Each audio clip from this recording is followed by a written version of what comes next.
this is what we're going to be doing in this series, and we're calling it Hurt, Hope, and Healing.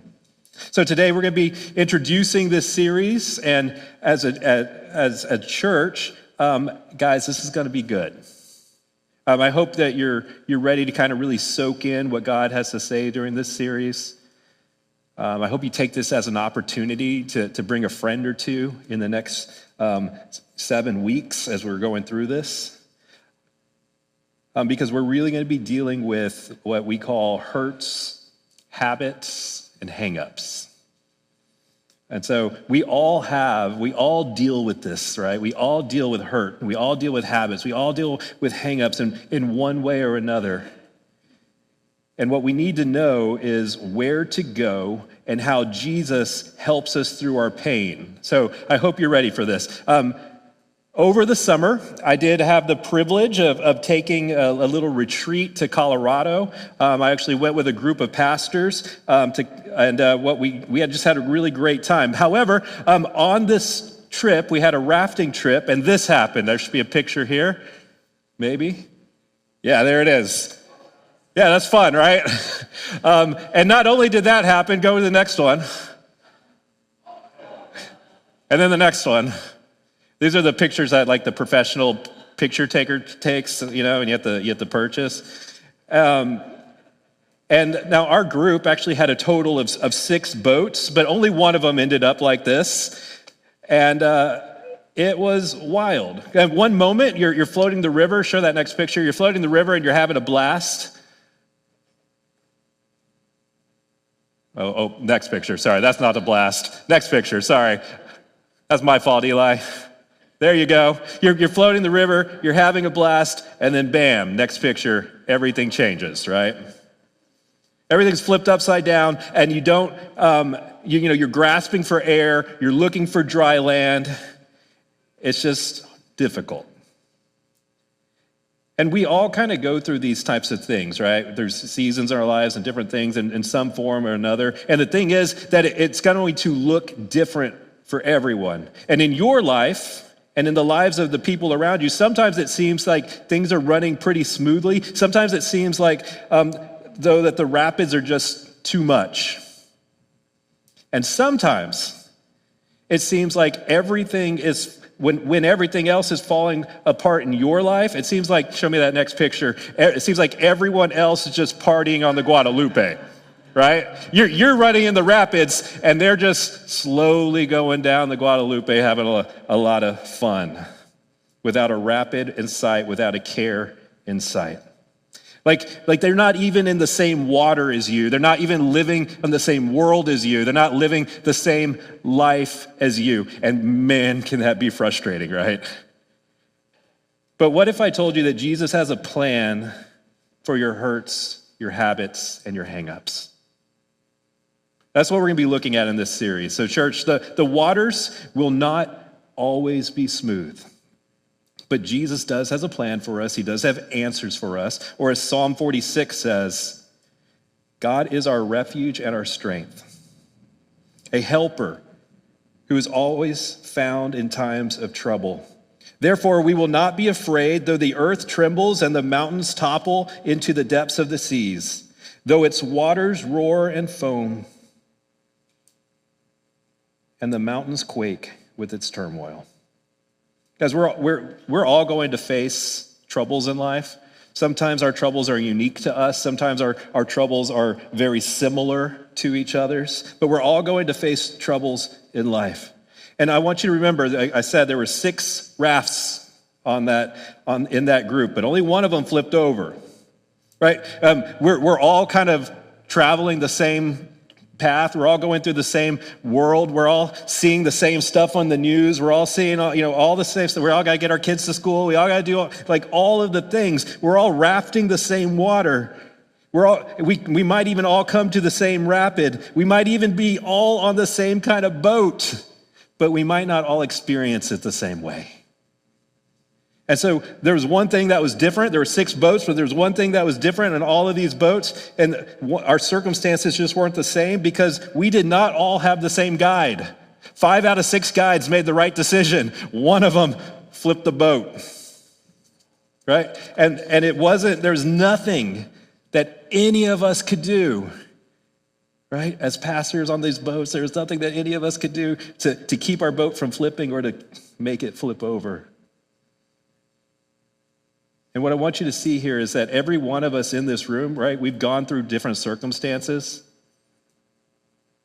And the way that we respond to obstacles, the way that we respond to the rapids in our lives are going to be different based on what we have been through. And these differences in circumstances, right, they might be because of hurt in our life. Things that people, maybe it's something, that's right, the things that people have done to us, and it's no fault of our own. And so when something's been done to us and then the pain of life comes and we react in a certain way, but the same thing happens to someone else and they don't react in that same way because they haven't felt that same hurt that you felt. Right? So it's those hurts, right? Those things that happen in our life that we have no control over. You have no control over whether you grew up in a wealthy home or a poor home. You have no control over if your parents were very kind to you or if they were maybe a little abusive. You have no control over whether you grew up in a house of faith or a house with no faith.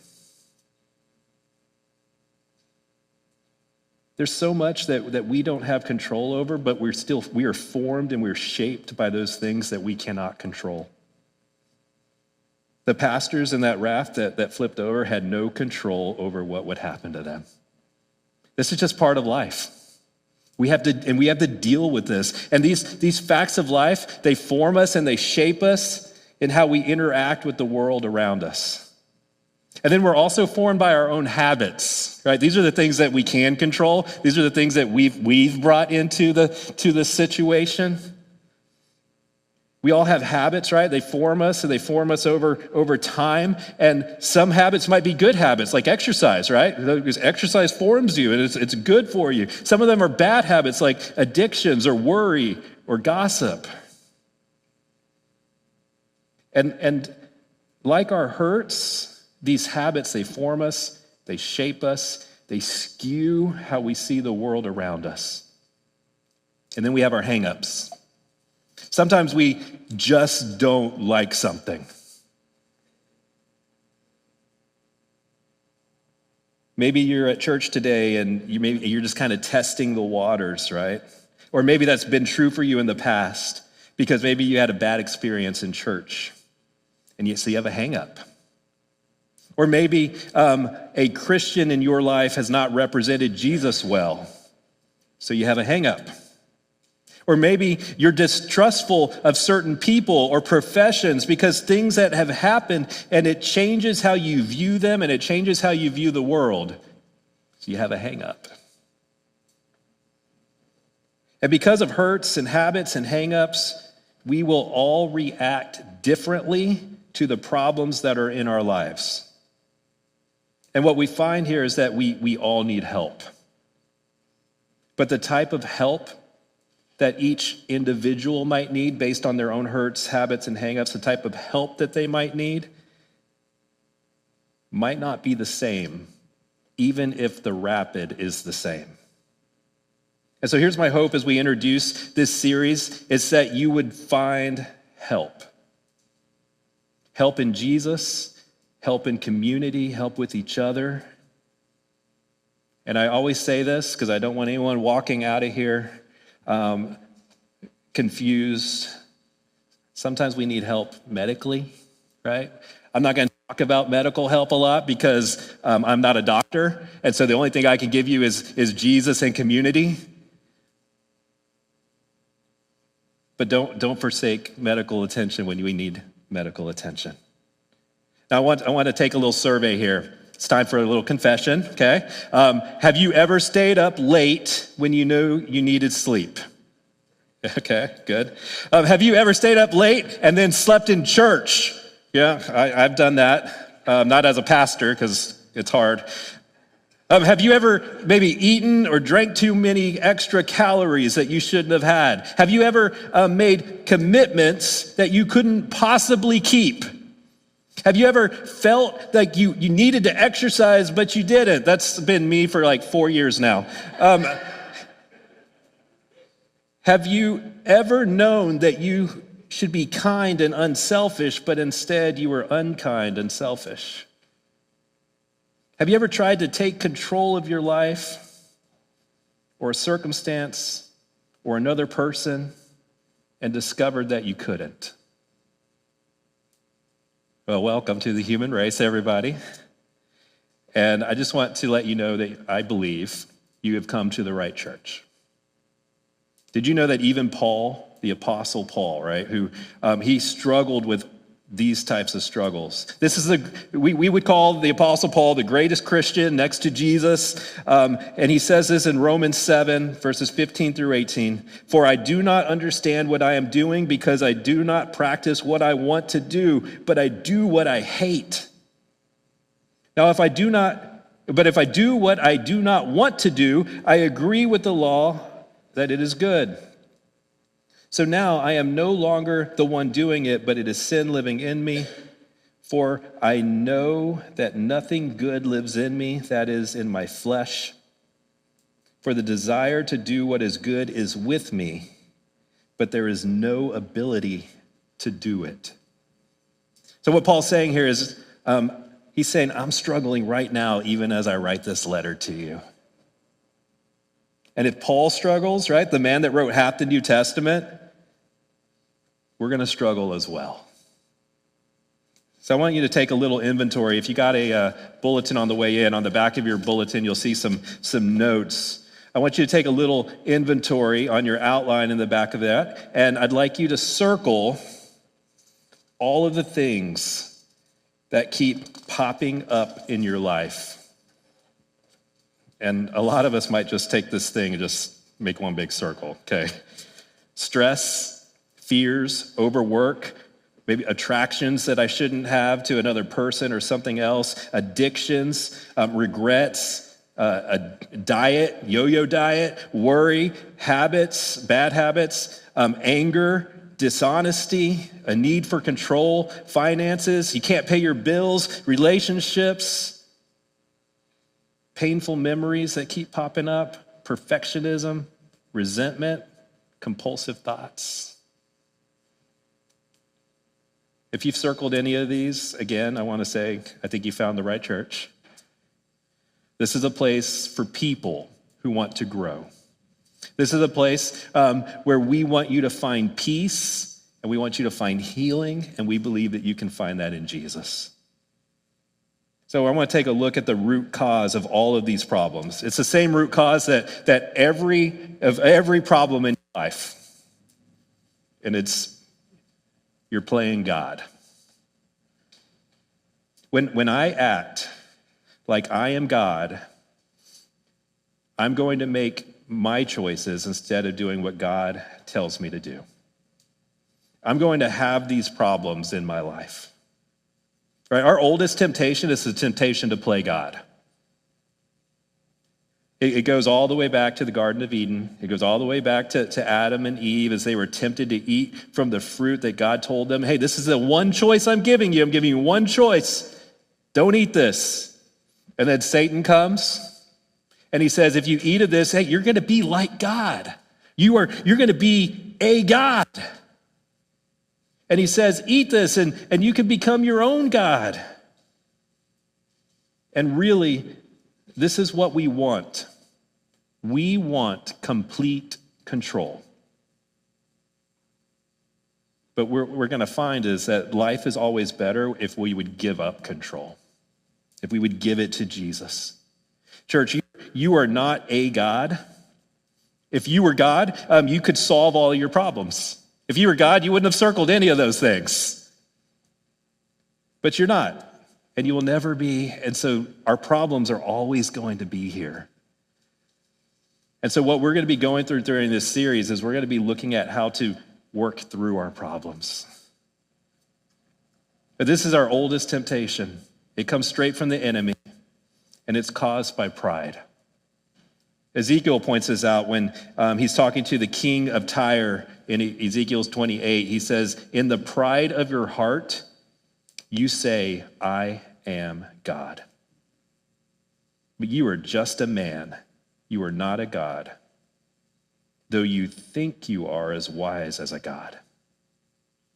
So when are some times that you think, that we think we are as wise as God? We would never say that, right? Would you ever say that you're as wise as God? Right? We would never say it. But there are times when we think that we are. Well, so here's some. When God tells you to do something, but you don't do it, right? Maybe we're not even saying we're as wise as God. We're saying, I'm more wise than God. Or I know God says not to do this, but I'm going to do it anyway. Or I know God says don't do that, but I'm just going to go. I know what will make me happy more than God does. And every time God tells us to do something and we don't do it, we're playing God. You're actually saying, I know what will make me happy more than God does. And so what's the source of our problems, right? It's that pride in us that we can do it. And the Bible tells us in Proverbs 29 that a person's pride will humble him, but a humble spirit will gain honor. Church, pride ruins people. And so what's the cure? The cure is what we're going to be looking at over the next 8 weeks. Over the next 8 weeks, we're going to be looking at what we call the Beatitudes of Jesus. And these are 8 statements of the most famous sermon ever given by Jesus. It's called the Sermon on the Mount. And Jesus starts the sermon by saying, I'm going to give you 8 ways to be blessed. Jesus starts the sermon out by saying, you will be blessed if you do this. You will be blessed if you do that. You will be blessed if you do this. And there's 8 statements, and we call them the Beatitudes. And he starts off by saying, I want to tell you how to live a blessed life. And we might be asking, what in the world is a blessing? Most of us probably wouldn't know a blessing if it hit us in the face. And the word blessing or bless, as it was written here in the Greek, it actually literally means happy. That's all. To be blessed means to be happy. In fact, actually to be blessed means to be supremely happy. And so Jesus, in his most famous sermon, the Sermon on the Mount, he starts off by saying, here's 8 ways to be happy. And he says, the way that you are going to be happy is not the way the world tells you to be happy. The way you're going to be happy is not the way that your mind or what your emotions think you should do to be happy. And so we're going to look at these Beatitudes, and what we're going to see are some choices that we need to make in order to be blessed or happy, to get over our hurts, habits, and hang-ups. And when we do, I think we'll find healing. And so the first Beatitude is this. It's our first healing choice for getting rid of our hurts, habits, and hang-ups that mess up our life. And it's in Matthew 5:3, the first of the Beatitudes. Blessed are the poor in spirit, for the kingdom of heaven is theirs.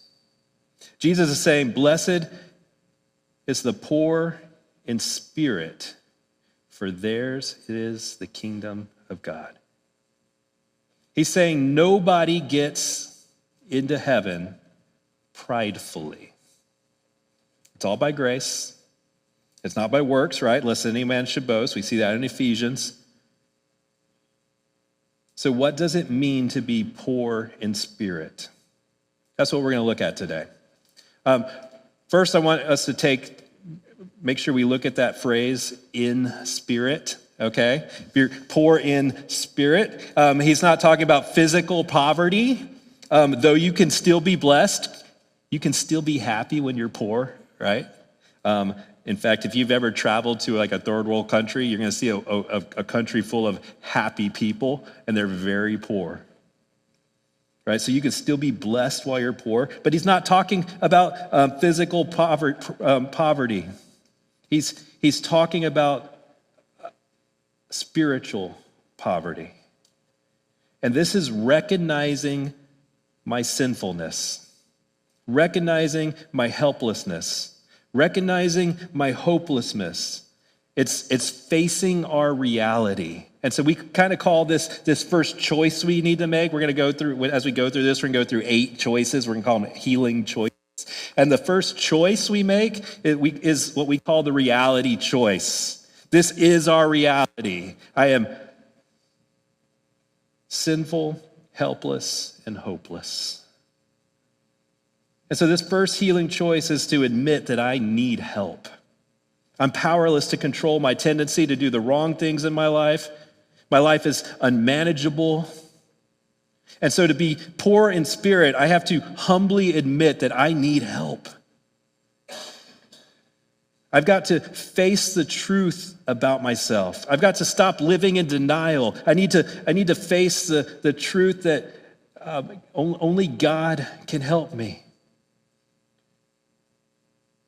And the truth about the truth is that we don't like the truth. I'm going to say that again because it uses the word truth 3 times and it's weird. The truth about the truth is that we don't like the truth.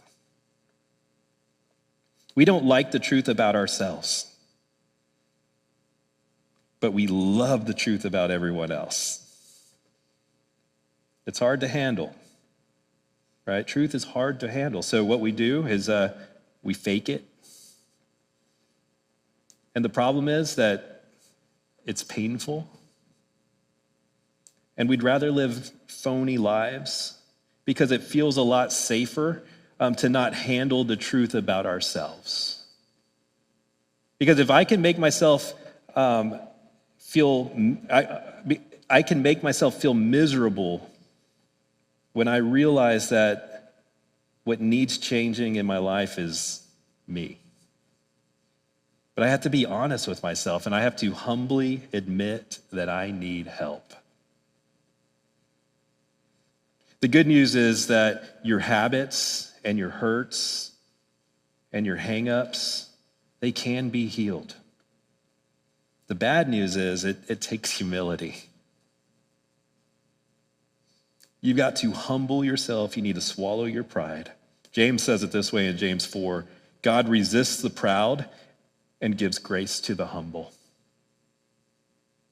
You will never succeed in life if you try to hide your sin. Proverbs 28:13 says, the one who conceals his sin will not prosper, but whoever confesses and renounces them will find mercy. So the first thing we need to do is we have to admit this. I am broken. We live in a broken world. We live in a fallen world where nothing works perfectly. The weather doesn't work perfectly. The economy doesn't work perfectly. Our relationships don't work perfectly. Our marriages don't work perfectly. Our bodies and our minds don't work perfectly. Everything is broken. I mean, just think about your marriage. If you're married in the house, think about your marriage. You cannot ever expect 2 broken people to get married and have a perfect marriage. It's not going to happen.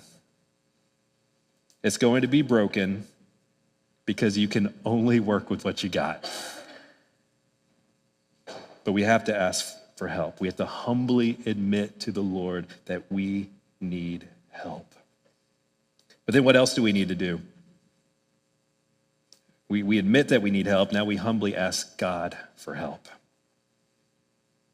Corinthians, I think it was 2 Corinthians, I think it was. I didn't write that down. 1:3-9 says, blessed be the God and the Father of our Lord Jesus Christ, the Father of mercies and the God of all comfort. He comforts us in our affliction so that we may be able to confront those who are in any kind of affliction through the comfort we ourselves receive from God. For just as the sufferings in Christ overflow to us, also through Christ our comforts overflow. If we are afflicted, it is for your comfort and salvation. If we are comforted, it is for your comfort, which produces in you patience and endurance of the same sufferings that we suffer. For our hope for you is firm, because we know that as you share in the sufferings, you will also share in comfort. We don't want to be unaware, brothers and sisters, of our affliction that took place in Asia. We were completely overwhelmed beyond our strength, so that we even despaired of life itself. Indeed, we felt that we had received the sentence of death, so that we would not trust in ourselves, but in the God who raises the dead. Paul was going through some tough times. He says, we despaired of even life itself. At one point in Paul's life, he actually said that he was ready to kick the bucket. He was so depressed, he was so discouraged, he was so ready to give up on life. And then he says this, we saw how powerless we were to help ourselves, right? That's step one. Admit that problem, that we were poor in spirit. I do not have the power to change, but that was good. Why would it be good to admit my helplessness? Why would it be good to admit my powerlessness? Paul says, for then we put everything into the hands of God. You've probably heard this before, but you don't know God is all you need until God is all you've got. Because when we put everything into the hands of God, we find out that he alone can save us, because he can even raise the dead. Church, if God can raise a dead person, God can raise a dead marriage. If God could raise a dead person, he can raise a dead career. If God could raise a dead person, he can raise a dead dream. God does miracles. Anybody in here, you can bring good out of good, okay? But only God can bring good out of bad, and only God can bring life from death. So we ask God for help. He specializes in turning crucifixions into resurrections.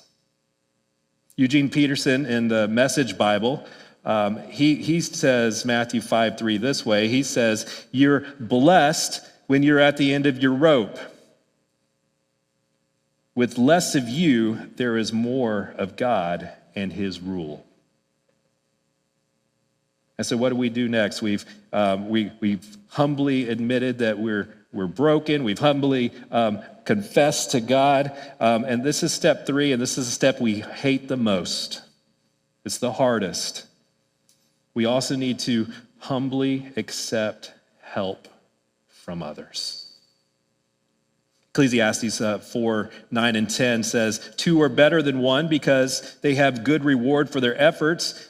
If either falls, his companion can lift him up, but pity the one who falls without another to lift him up. James 5:16 says, confess your sins to one another, pray for one another so that you may be healed. The prayer of a righteous person is very powerful in its effect. But when we hear those words to humbly accept help from others, that means we have to tell somebody what's going on in our life. You're like, ooh, I don't like that. But church, whatever it is in your life that messes you up, you're never going to get rid of it on your own. If you could, you would. But you can't, so you won't. You're only going to get well when you're honest with others. You got to be not just with God. We got to be honest with God, but we ought to be honest with others. And you might say, I don't want to do that. Or you might say, why should I do that? We do it because it humbles us. And the Bible says that God gives grace to the humble. You got to remember that it's our pride that keeps us stuck. And so I'm going to end with this, and we're going to get more into all of this in coming weeks, but the best way for us to grow in this area is to join a group here at Faith Chapel. In fact, I have 3 specific ways for you to do this. One is that we have some ongoing groups that meet during different times of the week, and they have some ground rules, right? Because it's scary to share your stuff with people, right? What's said in a group stays in the group. We don't go talking to the other people about stuff that you mentioned, right? We don't try to fix people. I can't fix you. Jesus can, but I can't. We don't minimize other people's pain. Remember, we've all gone through different hurts, habits, hang-ups. We've all gone through different things in our lives, and you might feel pain in an area differently than I feel pain in an area. I might feel pain in this area differently than you feel pain in that area, and it has to, and these things, they shape our lives. And we focus on our own brokenness. Second, after this series, so that's our first way that you can do that, and we'll give some more information on that in just a bit. But second, after this series, so after this 8-week series, we're actually starting here a group that's called Celebrate Recovery. You're going to be learning more about this as we move through this series, but just a heads up, Celebrate Recovery, and this is what I thought going into it, sounds like it's, only for, like maybe you have an addiction, an alcohol or a drug addiction. It's far from that. It's included, but it's maybe you struggle in relationships. Maybe you just feel like your life is upside down like that raft. Like there's a lot of reasons, and we'll be learning those as we go through, that you might want to be a part of a Celebrate Recovery group. As we said, we all experience pains of life differently based on our pasts, based on our choices, based on how many rapids that we've been through. And so right now, if you feel that your raft is flipped over, that's probably a good place for you to be. It's not for everybody, but it might be for you. And so we'll be talking more about this, and I can't wait to do that. And 3, you might be kind of new to us, right? And you might not be ready to go into a room and just confess all your stuff, right? You might need a season of rest, and that's okay. Come in on Sunday morning, sit under God's word, worship with us, and rest. Community is important. We're going to be talking about community all the time. It's one of our core values, that we cannot do life alone. We believe that we need this. But Jesus says, "Come to me, all who are weary and burdened, and I will give you rest." So if that's what you need, I encourage it. I want to say one more thing as we get going. This is why we need different types of groups. We may all face the same rapids in life, but our hurts, our habits, our hang-ups, they may cause us to react differently to them. And while this boat flipped, I think I got a picture here. Do you want to know which boat I was actually in? Give me the next one. If you see the boat behind the one that everyone's trying to get in, there it is. Oh, you zoomed in on it. Great job. You see me and my friends just laughing? Yeah, that's me. My boat did not flip. You see, I didn't experience that rapid in the same way as that other boat did. In fact, our guide took us through that rapid. It was as if a mom or a dad was gently placing their baby into a crib so not to wake it up. In fact, we were right behind that raft. After seeing it flip over, we were like, oh boy, here we go. And then it was just so gentle and easy. In fact, it felt a little anticlimactic. But it taught me this. We cannot belittle someone's experience simply because it was not our experience. And that's what these groups are about. And so if you're not a part of a group here at Faith Chapel, we have some opportunities for you to do that. And I would ask you can scan that QR code. If you have your bulletin, it's the same QR code. You can scan it here. You can fill out a card and put that in the deal, or you can catch me outside right over here. And we want you to be part of a group. In fact, we're starting a brand new group on Friday evenings that includes childcare. I have a group on Sunday afternoons that does not include childcare. We've got our women's group. We've got all kinds. We got a group that meets Thursday morning or Thursday afternoons, morning-ish at 11 o'clock here. So we have plenty of groups for us to be a part of. And so just let us know. The best way to do that is just let me know. I want to be part of a group. We'll get you that information. We'll make sure that you are all set up. I'm going to end with this. Romans 5:6 says this.